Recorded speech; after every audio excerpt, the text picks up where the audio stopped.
নমস্কার বন্ধুরা, আমি পলাশ আর তোমরা শুনছো সত্যি ভৌতিক কাহিনী।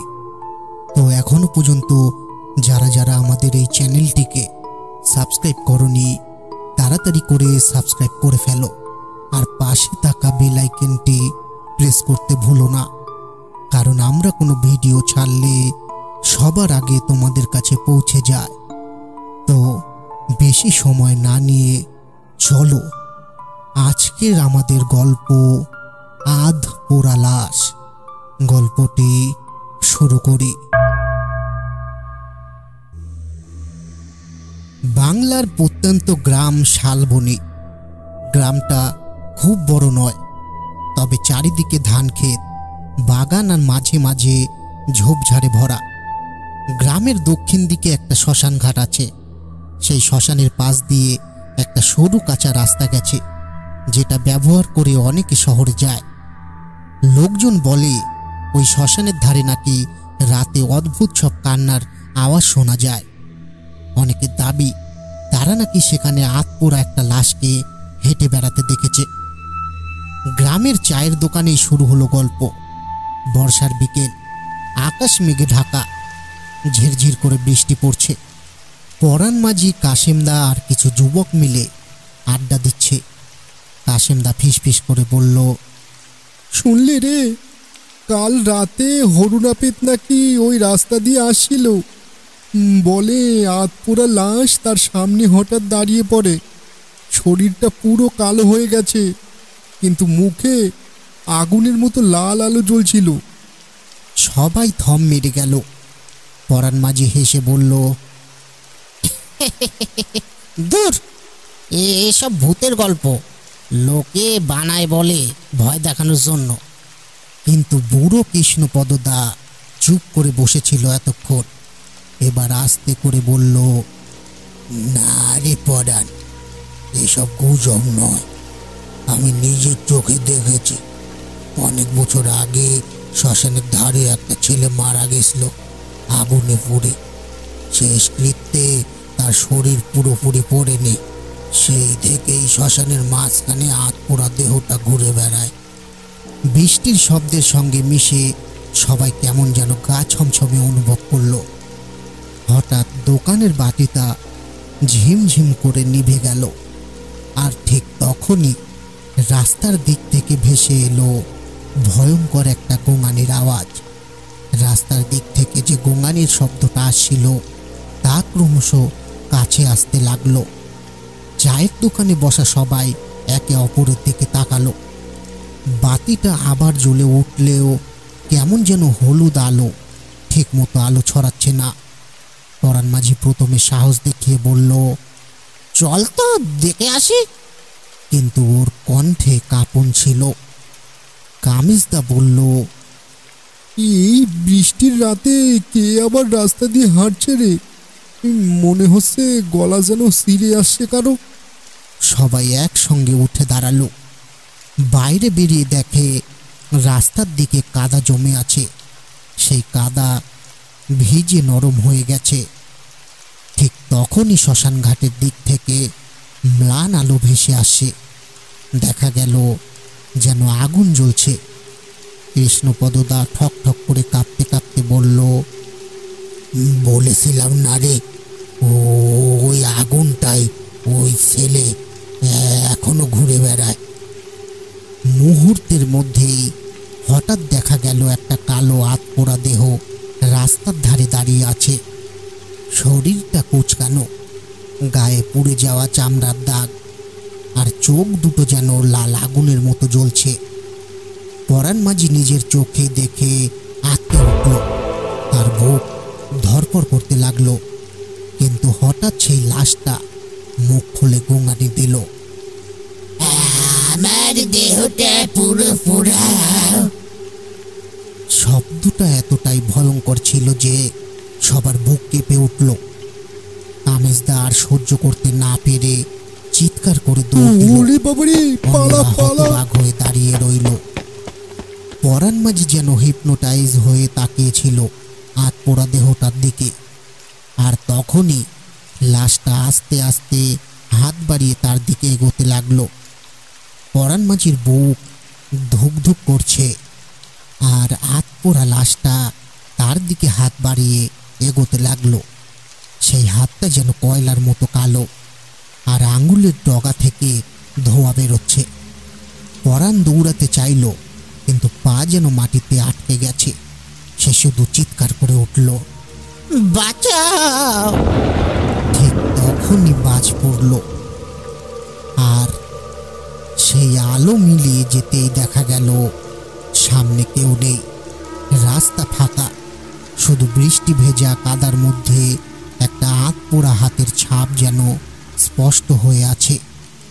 সবাই ভয়ে কাঁপতে কাঁপতে দোকানে ফিরে এলো। কামেজদা হাঁপাতে হাঁপাতে বলল, আমি তোকে বলি পরাণ, আর ওই রাস্তা দিয়ে তুই যাস না। ওই আতপোড়া লাশ তোরে কিছু করতে চাইছে। কিন্তু কৃষ্ণপদদা চুপ করে বসেছিল। অনেকক্ষণ পর সে বলল, তোরা জানিস না ওই লাশটার কাহিনী? বছর 10 আগে রমালাল নামের এক ছোকরা আগুনে পুড়ে মারা গেছিল। ঝগড়াঝাটি করে ওকে কেউ একা রেখে আগুন ধরিয়ে দেয়। শেষকৃত্যও ঠিক মতো হয়নি, তার শরীর পুরোপুরি পড়েনি। তখন থেকেই তার অস্থির আত্মা ঘুরে বেড়ায়, খুঁজে বেড়ায় কে তাকে মুক্তি দেবে। সবাই হতবাক। পরাণ মাঝি আস্তে আস্তে বলল, তাহলে সে আমার কাছে কি চাইছিল?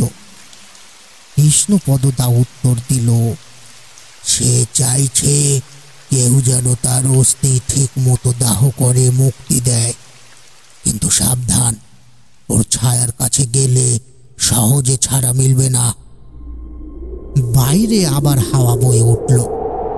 শ্মশান দিক থেকে হঠাৎ আবার ভেসে এলো সেই গোঙানির শব্দ, আমার দেহটা পুরো পোড়া। সবাই আতকে একে অপরের দিকে তাকিয়ে রইল। পরাণ মাঝির মনে হলো এইবার হয়তো সেই ভয়ঙ্কর আত্মা তাকে বেছে নিয়েছে। রাত বাড়তে লাগলো। বৃষ্টি থেমে গেলেও আকাশে মেঘ জমে আছে। চারিদিক নিস্তব্ধ, শুধু ব্যাঙ আর ঝিঝি পোকার ডাকের শব্দ শোনা যাচ্ছে। পরাণ মাঝি শুয়ে আছে নিজের খাটে, কিন্তু তার চোখে এক ফোঁটাও ঘুম নেই। বারবার মনে পড়ছে সেই আতপোড়া দেহটার মুখ, লাল জলজলে চোখ, আর কণ্ঠের সেই ভয়ঙ্কর কথা, আমার দেহটা পুরো পোড়া। হঠাৎ খাটের তলায় কেমন যেন শব্দ হলো, কেউ যেন নখ ঘষছে মাটির উপর। পরাণ মাঝি ভয়ে কাঁপতে কাঁপতে উঠে বসল। ঝিম মারা আলোয় তাকিয়ে দেখে খাটের তলা থেকে ধোঁয়ার মতো কিছু বেরোচ্ছে। সেই ধোঁয়া ধীরে ধীরে মানুষের আকার নিচ্ছে। পরাণ চিৎকার করে উঠল, কে কে ওখানে? পরেক্ষণেই আতপোড়া লাশটা ঠিক তার সামনে দাঁড়িয়ে। শরীর থেকে পোড়া গন্ধ বেরোচ্ছে। গলাটা আধ ভাঙা, তবুও স্পষ্ট করে বলল, তোকে বলেছি আমার দেহটা পুরো পোড়াতে হবে, নইলে তোকে ছাড়ব না। পরাণ আতঙ্কে দরজা খুলে বাইরে দৌড় দিল, কিন্তু অবাক হয়ে দেখে পুরো গ্রামটা কেমন যেন অচেনা হয়ে গেছে। রাস্তা নেই, গাছগুলো কেমন শুকিয়ে কঙ্কাল হয়ে দাঁড়িয়ে আছে। চারিদিকে শুধু ধোঁয়া আর পোড়া মাটির গন্ধ। সে হাঁপাতে হাঁপাতে বুঝতে পারল সে আর নিজের গ্রামে নেই। তাকে টেনে আনা হয়েছে শ্মশানের ভেতর। চারিদিকে ছড়ানো ছিটানো আতপোড়া কাঠ, আগুনের ছাই, আর একটা অদ্ভুত শুনশান ভয়। আর মাঝখানে দাঁড়িয়ে আছে সেই আতপোড়া লাশ। সে ধীরে ধীরে হাত বাড়িয়ে বলল, যা শুরু করেছিল তা শেষ করো, আমাকে মুক্তি দাও। পরাণ মাঝি কাপা গলায় বলল, কিন্তু আমি তো কিছুই জানি না, কিভাবে করব? লাশটা এবার চিৎকার করে উঠল। চারিদিকের গাছপালা কেঁপে উঠল। শ্মশানের আগুন যেন আবার জ্বলে উঠল। পরাণ বুঝে গেল এবার সে চাইলে বা না চাইলে ওই অভিশপ্ত আত্মার খেলা থেকে সে মুক্তি পাবে না। পরাণ মাঝি বুঝতে পারছিল সে আর নিজের ঘরে নেই, অন্ধকারের মধ্যে দাঁড়িয়ে আছে একেবারে শ্মশান ঘাটের ভেতর। চারপাশে অদ্ভুত গন্ধ, যেন পচা মাংস আর হাত পোড়া কাঠের গন্ধ মিশে আছে। মাটিতে পড়ে আছে পুরনো অস্থি, ভাঙা হাড়ি, পোড়া কাপড়ের টুকরো। চারিদিক এতটাই নিঃশব্দ যে নিজের হৃৎপিণ্ডের শব্দ পর্যন্ত পরাণে স্পষ্ট শুনতে পাচ্ছিল। তার চোখের সামনে আতপোড়া লাশ দাঁড়িয়ে, আগুনে ঝলসে যাওয়া মুখটা এত ভয়ঙ্কর যে পরাণ চোখ ফিরিয়ে নিতে চাইছিল কিন্তু পারছিল না। লাশটা ফিসফিস করে বলল, তুই আমার মুক্তির পথ, তুই না করলে আমি চিরকাল ঘুরে বেড়াবো। পরাণ হাঁপাতে হাঁপাতে বলল, আমি আমি কিভাবে করব এসব? ঠিক তখনই আশেপাশের পোড়া কাঠগুলো হঠাৎ যেন আগুন ধরে উঠল। মাটির ভেতর থেকে বেরোতে লাগলো গঙ্গানির শব্দ, যেন আরো অগণিত অস্থির আত্মা সেখানে বন্দি। লাশটা গর্জে উঠল, দেখ দেখ, এরা সবাই আটকে আছে। কেউ পূর্ণ দাহ পায়নি, কেউ কাটা পড়েছে, কেউ শ্মশানের মন্ত্র ছাড়া পড়েছে। আমরা সবাই আটকে আছি, কিন্তু তোর উপর ভাগ্যের নির্দেশ পড়েছে, তোকে শেষ করতে হবে। পরাণ ভয়ে পিছিয়ে আসতে গিয়ে হোঁচট খেয়ে পড়ে গেল। হাত ছুঁয়ে গেল শুকনো একটা খলিতে। খলিটা যেন জীবন্ত হয়ে তার দিকে তাকিয়ে আছে। তার বুকের ভেতর কাঁপুনি বেড়ে গেল। সে চিৎকার করে উঠল, বাঁচাও, কেউ আছে, বাঁচাও আমাকে। হঠাৎ কানে এলো পরিচিত আওয়াজ।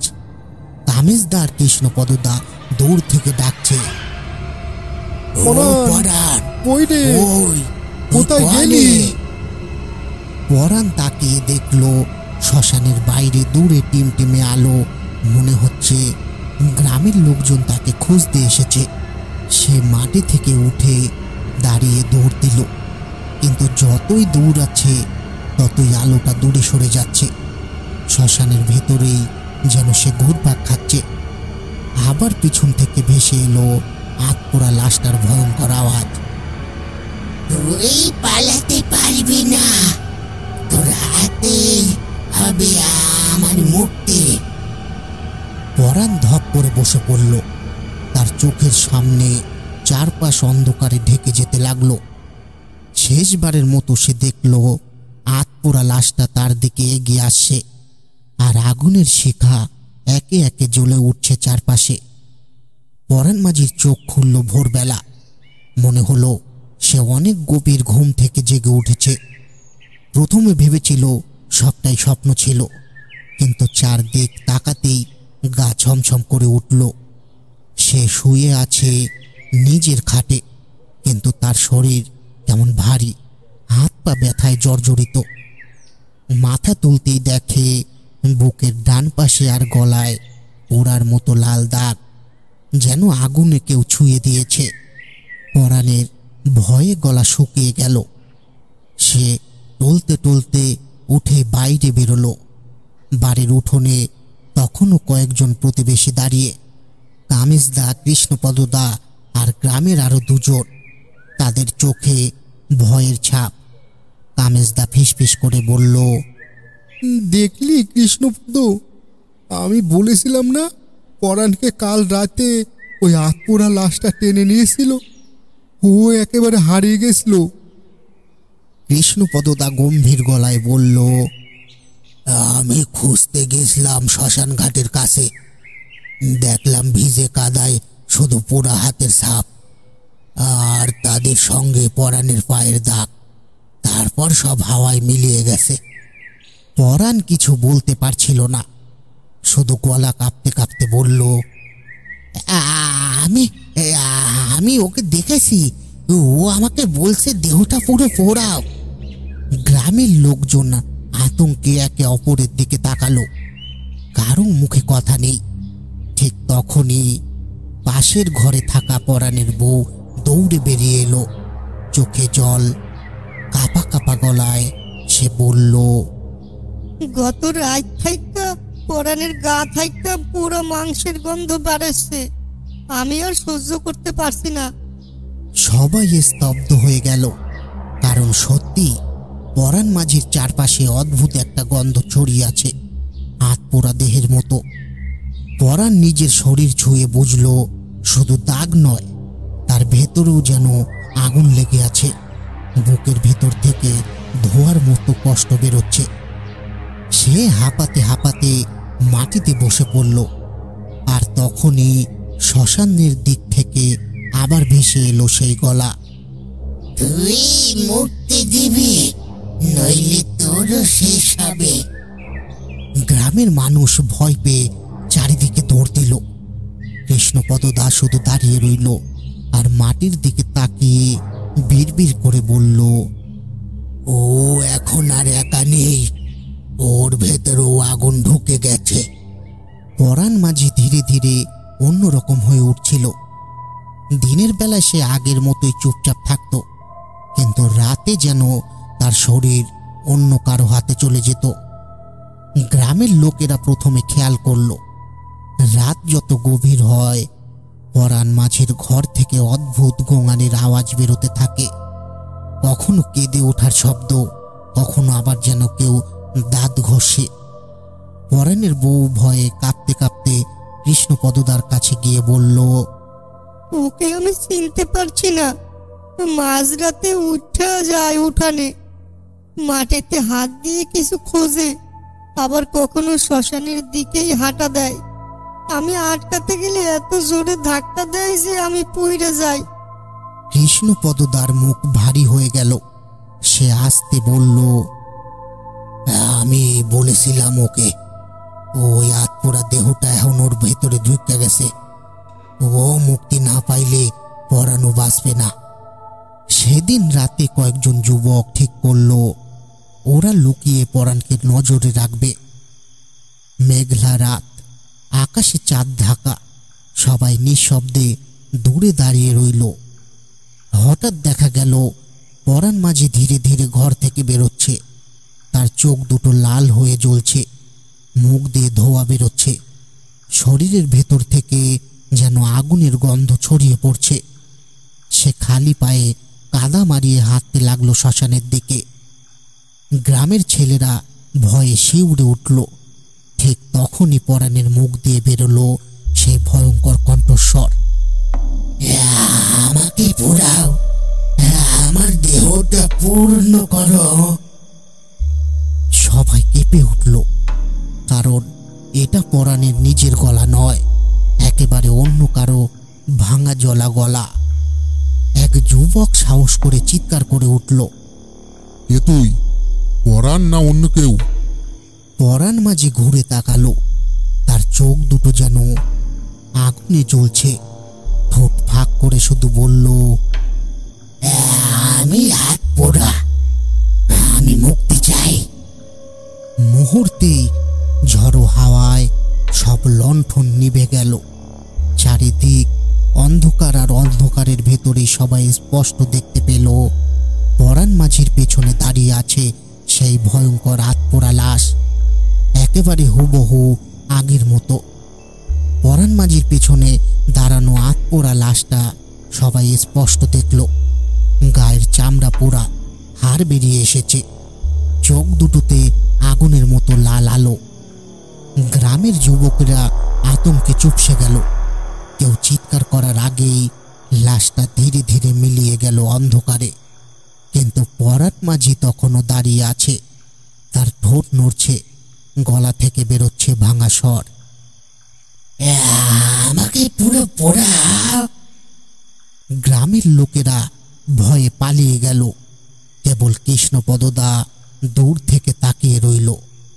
তার ঠোঁট শুকিয়ে গেছে, গলা কাঁপছিল। সে নিজেই বিড়বিড় করে বলল, এবার গ্রামে বড় অশুভ নেমে এসেছে। পরদিন সকালে শালবনী গ্রামে একেবারে ভিন্ন পরিবেশ।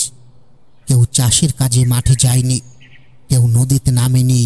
সবার মুখে শুধু একটাই আলোচনা, পরাণ মাঝির ভেতরে ভূত ঢুকে গেছে। বাচ্চারা তার ঘরের সামনে খেলতে গেলেও মায়েরা তাড়িয়ে নিয়ে আসে।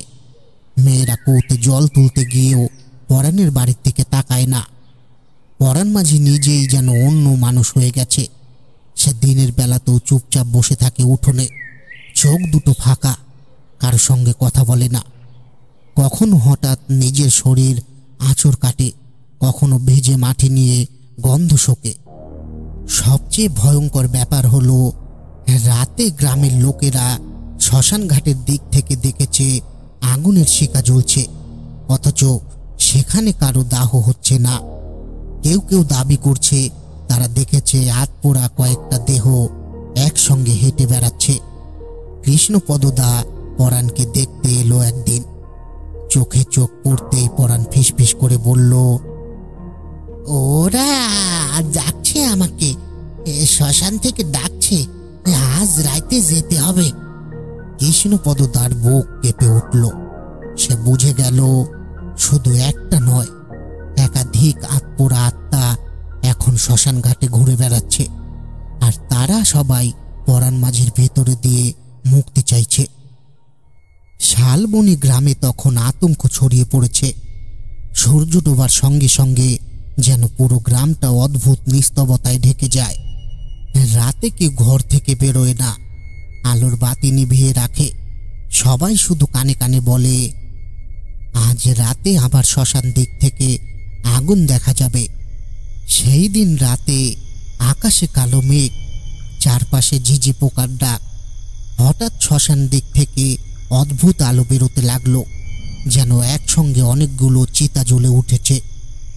গ্রামের কিছু যুবক ভয়ে কাঁপতে কাঁপতে গাছের আড়ালে দাঁড়িয়ে দেখছিল। যা তারা দেখল তাতে বুকের রক্ত হিম হয়ে গেল তাদের। তারা দেখল শ্মশান ঘাট থেকে বেরিয়ে আসে একসঙ্গে 4-5টা আতপোড়া দেহ। কেউ হাঁটছে, কেউ খোঁড়াচ্ছে, আবার কারো বুক ফেটে ভেতর থেকে আগুন বেরোচ্ছে, কারো আবার মুখটা একেবারে ছাই হয়ে গেছে। তাদের সবার চোখ আগুনের মতো জ্বলছে, আর তাদের সামনে হাঁটছে পরাণ মাঝি। মুখটা একেবারে ফ্যাকাশে, চোখ দুটো ফাঁকা, যেন ঘুমন্ত মানুষ হাঁটছে। কিন্তু তার মুখ দিয়ে বেরোচ্ছে সেই ভয়ঙ্কর কণ্ঠ, আমাকে পোড়াও, আমাদের দেহটা পূর্ণ করো। গ্রামের ভেতরে ঢুকতেই কুকুরগুলো হাউ হাউ করে চেঁচাতে লাগলো। মুরগির খাঁচার মধ্যে থেকে তারা ডানা ঝাপটাতে লাগলো। মানুষজন ঘরের ভেতর থেকে দরজা আটকে রাখলো, কিন্তু আতপোড়া দেহগুলো গ্রাম ঘুরে বেড়াতে লাগলো। কারো উঠোনে দাঁড়িয়ে ফিসফিস করে বলল, আগুন দাও, মুক্তি দাও। কারো জানালার পাশে এসে দাঁড়িয়ে লাল চোখে তাকিয়ে রইল। এক মহিলার চিৎকার শোনা গেল। গ্রামের লোকজন বুঝে গেল ভয়ানক অশুভ ছায়া নেমে এসেছে, আর সবকিছুর কেন্দ্র হলো পরাণ মাঝি। সকালে যখন মানুষজন সাহস করে বাইরে বেরোলো, তখন দেখা গেল শ্মশান ঘাট পর্যন্ত কাদা মাটিতে পোড়া পায়ের দাগ স্পষ্ট। কিন্তু আশ্চর্য হলো, পরাণ মাঝি নিজের ঘরে নেই, সে যেন হাওয়া হয়ে গেছে। কৃষ্ণপদদা কাঁপা গলায় বলল, ও এখন আর গ্রামে নেই, ও ওদের সঙ্গেই চলে গেছে। গ্রামের সবাই আতঙ্কে বোবা হয়ে গেল। পরাণ মাঝি গ্রাম থেকে উধাও হওয়ার পর শালবনীর মানুষ আর শান্তিতে ঘুমাতে পারছিল না। প্রতিদিন রাতেই শ্মশান দিক থেকে জলজলে আলো দেখা যেত, আর ভোর হলে গ্রামের এদিক ওদিক অদ্ভুত পোড়া দাগ পাওয়া যেত। একদিন সকালে গ্রামের লোকেরা একত্র হলো পুকুর পাড়ে। কামেশদা, কৃষ্ণপদদা আরও কয়েকজন প্রবীণ মানুষ মিলে ঠিক করলো, বুঝলে কৃষ্ণপদদা, আর সহ্য করা যাচ্ছে না। আজ রাতেই আমরা শ্মশান ঘাটে যাব, পরাণকে ফিরিয়ে আনতে হবে। রাত নামলো। সাহসী কয়েকজন যুবক বাঁশ হাতে, কারো হাতে লণ্ঠন, কারো হাতে মশাল নিয়ে বেরোলো। মুখে মুখে শুধু একটাই কথা, যাই হোক না কেন পরাণকে একা ফেলে আসা যাবে না। শ্মশানের কাছে পৌঁছাতেই সবার বুক কেঁপে উঠল। চারিদিক ধোঁয়ায় ভরা, পোড়া কাঠের গন্ধে বাতাস ভারী। দূরে দেখা গেল আগুনের শিখা। যুবকেরা আস্তে আস্তে কাছে যেতেই তারা দেখল পরাণ মাঝি দাঁড়িয়ে আছে একেবারে মাঝখানে। তার চারপাশে 5-6টা আধপোড়া দেহ ঘুরে বেড়াচ্ছে। কারো চোখ জ্বলছে, কারো বুক থেকে ধোঁয়া বেরোচ্ছে। পরাণের চোখ একেবারে লাল। সে মাটির দিকে তাকিয়ে বিড়বিড় করে বলছে, আগুন আগুন দাও, ওরা মুক্তি চাইছে। একজন যুবক সাহস করে চিৎকার করে উঠল, পরাণ কাকা, ফিরে আয়, তুই আমাদের মানুষ, ওদের হাতের পুতুল না। পরাণ ধীরে ধীরে মাথা তুলল। তার ঠোঁট নড়ল আর মুখ দিয়ে বেরোলো সেই অমানুষিক কণ্ঠস্বর, আমি আর একা নই, ওরা আমার ভিতরে আছে। আমাকে বাঁচতে হলে ওদের মুক্তি দিতে হবে। হঠাৎই আধপোড়া লাশগুলো একসঙ্গে চিৎকার করে উঠল। শ্মশান কেঁপে উঠল। আকাশে বজ্রপাত হলো। মশালের আগুন হাওয়ায় নিভে গেল। গ্রামের লোকেরা ভয়ে দৌড়াতে চাইল, কিন্তু দেখল চারদিক ঘিরে দাঁড়িয়ে আছে আরো কয়েকটা আধপোড়া দেহ। কেউ বেরোতে পারছে না। কৃষ্ণপদ দা মাটিতে বসে ঠোঁট কামড়ে বলল, আমরা ফাঁদে পড়েছি। আজ রাতে এই শ্মশান থেকে বাঁচা মুশকিল। শ্মশানের ভেতরে আটকে পড়া গ্রামের মানুষদের বুক ধরফর করতে লাগলো। চারিদিক ঘিরে থাকা আধপোড়া লাশগুলো এগিয়ে আসছিল ধীরে ধীরে। মুখে কোনো শব্দ নেই, শুধু আগুনে পোড়া চামড়ার শব্দ খসখস করছে। পরাণ মাঝি দাঁড়িয়েছিল মাঝখানে। তার চোখ যেন আগুনে জ্বলছিল। কেউ চিৎকার করে ডাকলো, পরাণ, আমাদের ফাঁসিয়ে দিয়েছিস। পরাণ হঠাৎ হেসে উঠল, কিন্তু সেটা মানুষের হাসি নয়, একেবারে ভয়ঙ্কর কণ্ঠ। সে বলল, তোমরা পালাতে পারবে না। ওরা তোমাদের চাইছে, ওদের আগুন এখনো শান্ত হয়নি। কৃষ্ণপদ দা সাহস করে মাটিতে পড়ে থাকা একটা শুকনো কাঠ তুলে নিল। লণ্ঠনের আগুন দিয়ে সেটা জ্বালিয়ে হাতে তুলে বলল, তুই মানুষ পরাণ, মনে কর তোর ঘর, তোর নৌকো, তোর বউ আর ছেলে। এই কথা শুনে হঠাৎ পরাণের চোখ কেঁপে উঠল। কয়েক সেকেন্ডের জন্য সে যেন নিজের আসল রূপে ফিরল। সে কাতর গলায় বলল, আমাকে টেনে নিয়ে যাচ্ছে। আমি চাই না তোমাদের ক্ষতি হোক, কিন্তু ওরা আমাকে ছাড়ছে না। ঠিক তখনই আধপোড়া লাশগুলো একসঙ্গে দৌড়ে এলো। কেউ হাত বাড়ালো, কেউ মাটিতে গড়াগড়ি করে গ্রামের লোকেদের পায়ে জড়িয়ে ধরতে চাইল। একটা ভয়ঙ্কর চিৎকার শ্মশানে কেঁপে উঠল। গ্রামের লোকেরা মরিয়া হয়ে আগুনের মশাল দুলিয়ে প্রতিরোধ করতে চাইল। আধপোড়া লাশগুলো আগুনের ধোঁয়ার পিছু হটছিল, কিন্তু সম্পূর্ণ হারাচ্ছিল না। ওদের চোখে একটাই তৃষ্ণা, মুক্তি। হঠাৎ পরাণ নিজের মাথা দুহাতে চেপে ধরে ছটফট করতে লাগলো। তার গলা থেকে একই সঙ্গে বেরোলো বহু মানুষের আর্তনাদ, আগুন দাও, আগুন দাও, আমাদের শেষ করো, আমাদের মুক্তি দাও। এই দৃশ্য দেখে সবাই থমকে গেল। মনে হচ্ছিল আধপোড়া লাশগুলো পরাণের শরীরের ভেতরে ঢুকে আছে, আর ওরা চায় আগুনে আবার পোড়ানো হোক। গ্রামের লোকেরা কি সাহস করে ওদের পোড়াতে পারবে, নাকি পরাণ মাঝি হবে শ্মশানের ভয়ঙ্কর বলি? শ্মশানের আগুন অনেক আগেই নিভে গেছে, কিন্তু আজ রাত যেন আবার দাউ দাউ করে জ্বলছে। মশাল হাতে দাঁড়িয়ে থাকা কৃষ্ণপদ দা হঠাৎ দেখল পরাণ মাঝির চারপাশে ঘূর্ণি বাতাস উঠছে। সে বাতাসে শুকনো ছাই উড়ে গিয়ে লেগে থাকলো সবার গায়ে। মহিলারা কাঁদতে লাগলো। কেউ পেছনে ফিরতে চাইলে দেখতে পেল শ্মশানের ফটক হঠাৎ বন্ধ হয়ে গেছে। লোহার ফটকের গায়ে আগুনের মতো দাউ দাউ করে কিছু জ্বলছে। মনে হচ্ছিল ভেতরে ঢুকেছে মানেই আর ফেরা নেই। ঠিক তখনই আতপোড়া লাশগুলো আবার ধীরে ধীরে এগিয়ে এলো। তাদের চোখ ফাঁকা, কিন্তু গায়ে গায়ে ছাই উড়ছে, যেন শরীর থেকে আগুনের গন্ধ বেরোচ্ছে। একটা লাশ হাত বাড়িয়ে কৃষ্ণপদ দার মশালের দিকে এগোলো। অবিশ্বাস্য ব্যাপার হলো, আগুনটা মশাল থেকে টেনে নিয়ে নিজের শরীরে ঢুকিয়ে নিল সে। আর মুহূর্তেই তার মুখ থেকে চিৎকার বেরোলো, মুক্তি, মুক্তি। কিন্তু সেটা মুক্তি পেল না, বরং আরো বিকৃত হয়ে গেল মুখটা। পরাণ মাঝি হঠাৎ দুহাত তুলে গ্রামের সবাইকে বলল, তোমরা ভাবছো আগুন দিলে ওরা শান্ত হবে? না, এরা অসমাপ্ত আত্মা, যাদের দাহ ঠিক মতো হয়নি, যাদের শেষকৃত্য অসম্পূর্ণ রয়েছে। ওরা তোমাদের দেহ চায়, যাতে ওদের কাজ শেষ হয়। এই কথা শুনে সবার বুকের রক্ত হিম হয়ে গেল। যদি সত্যি তাই হয়, তাহলে আজ রাতের পর আর কেউ বেঁচে ফিরবে না। হঠাৎ দেখা গেল শ্মশানের ভেতরে একটা অচেনা ছায়া দাঁড়িয়ে আছে। কে সে? না, সে তান্ত্রিক নয়, সে এক বৃদ্ধ, যাকে এই গ্রামে কেউ চেনে না। কিন্তু বৃদ্ধের চোখ দুটো জ্বলছিল লাল আগুনের মতো। সে ধীরে ধীরে এগিয়ে এসে বলল, এই শ্মশানের আগুন আমি নিভতে দিইনি। যারা অসম্পূর্ণ তারা মুক্তি পাবে না সহজে। আর তোমরা আজ প্রত্যেককেই তাদের পণ।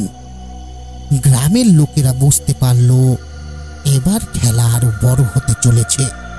আতপোড়া লাশ, রহস্যময় বৃদ্ধ আর পরাণ মাঝি, সবাই যেন কোনো ভয়ঙ্কর গোপন রহস্যের অংশ। শ্মশানের চারপাশে এখন নিস্তবতা, কেউ কথা বলছে না। শুধু ভাঙা কাঠের টুকরোতে আগুনের লালচে আলো দপদপ করছে। গ্রামের লোকেরা দল বেঁধে দাঁড়িয়ে আছে, কিন্তু বুকের ভেতর কাঁপুনি থামছে না। পরাণ মাঝি স্থির চোখে তাকিয়ে আছে সেই রহস্যময় বৃদ্ধের দিকে। বৃদ্ধের কণ্ঠস্বর অদ্ভুতভাবে ভারী, যেন অচেনা পাহাড় থেকে প্রতিধ্বনিত আসছে। তোমরা ভেবেছ আমি মানুষ? না, আমি এই শ্মশানের রক্ষক। শতাব্দী ধরে আমি পাহারা দিয়ে আসি। যাদের দাহ অসম্পূর্ণ হয়, যাদের শেষকৃত্য ভ্রষ্ট হয়, তারা এই শ্মশান ছেড়ে বেরোতে পারে না। কিন্তু তোমরা আজ রাতে এই সীমানা ভেঙে ঢুকেছ। তোমাদের রক্ত দিয়ে এদের অপূর্ণতা পূর্ণ হবে। এই কথা শুনে কয়েকজন মহিলা জ্ঞান হারিয়ে মাটিতে লুটিয়ে পড়ল। পুরুষদের চোখ মুখ শুকিয়ে কাঠ। কেউ চিৎকার করতে যাচ্ছিল। ঠিক তখনই আতপোড়া লাশগুলো ধীরে ধীরে চারিদিক থেকে ঘিরে ধরতে শুরু করলো। তাদের হাঁটার শব্দ নেই, শুধু ছাই ঘষাঘষির মতো একটা কর্কশ শব্দ।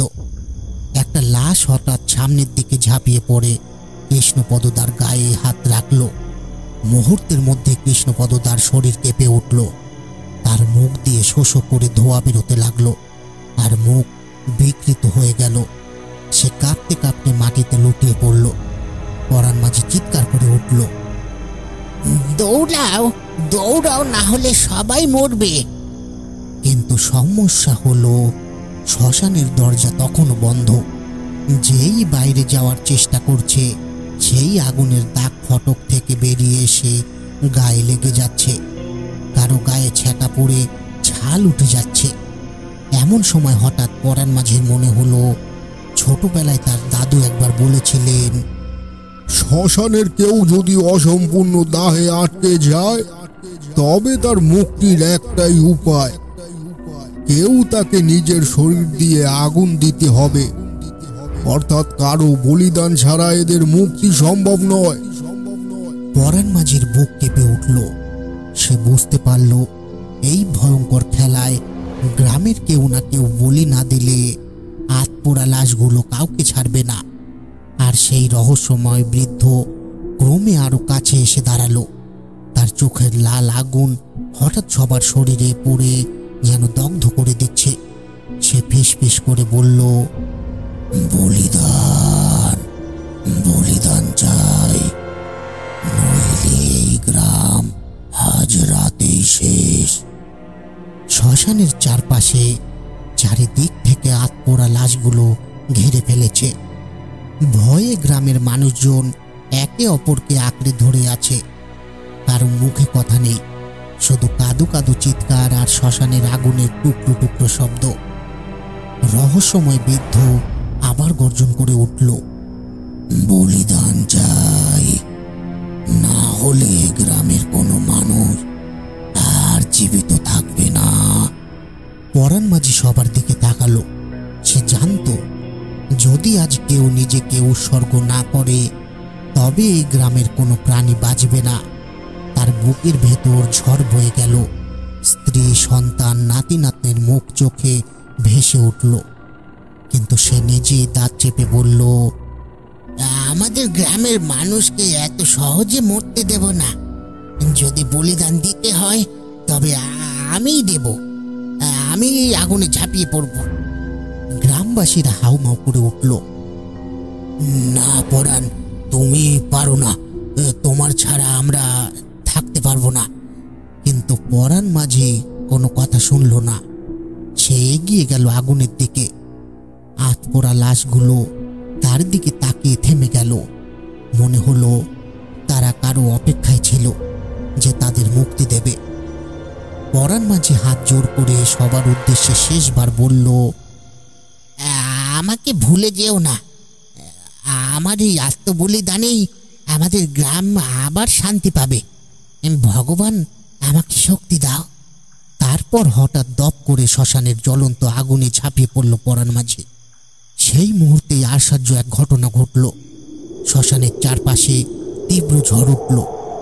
আগুন আকাশ শুয়ে উঠল। আত্মপোড়া লাশগুলো একে একে চিৎকার করতে করতে ধোঁয়ার মতো মিলিয়ে গেল। রহস্যময় বৃদ্ধের চোখের আগুন নিভে গেল, আর তার মুখে অদ্ভুত শান্তির ছাপ ফুটে উঠল। বৃদ্ধ আস্তে আস্তে আকাশের দিকে তাকিয়ে বলল, অবশেষে মুক্তি পেল ওরা। তুমি মহান পরাণ মাঝি। তোমার আত্মবলিদান শত শত বছরের অভিশাপ ভেঙে দিল। তারপর বৃদ্ধ নিজেও ধোঁয়ার মতো মিলিয়ে গেল অন্ধকারে। শ্মশানে আবার নিস্তব্ধতা নেমে এলো। ভোরের প্রথম আলো ফোটার সঙ্গে সঙ্গে সবকিছু শান্ত হয়ে গেল। কিন্তু সেই আগুনের ভেতর থেকে আর কোনোদিন পরাণ মাঝিকে ফিরে পাওয়া গেল না। আজও গ্রামবাসীরা বলে পরাণ মাঝির আত্মা নাকি শ্মশানের পাশে আলো হয়ে জ্বলে আছে। যখনই কেউ শ্মশান পার হয়ে যায় তারা ভাবে পরাণ মাঝি পাহারা দিচ্ছে, যাতে আর কোনো আত্মপোড়া লাশ কখনো গ্রামে প্রবেশ করতে না পারে। তো কেমন লাগলো আমাদের আজকের গল্পটা? গল্পটা যদি ভালো লেগে থাকে তাহলে দয়া করে আমাদের চ্যানেলটিকে সাবস্ক্রাইব করে পাশে থাকা বেল আইকনটি প্রেস করে দিও, যাতে আমরা কোনো গল্প ছাড়লে সবার প্রথমে তোমাদের কাছে পৌঁছে যায়। আর শীঘ্রই আরেকটি গল্প নিয়ে তোমাদের সামনে উপস্থিত হব। ততক্ষণের জন্য তোমরা সবাই ভালো থাকবে আর সবাইকে ভালো রাখবে।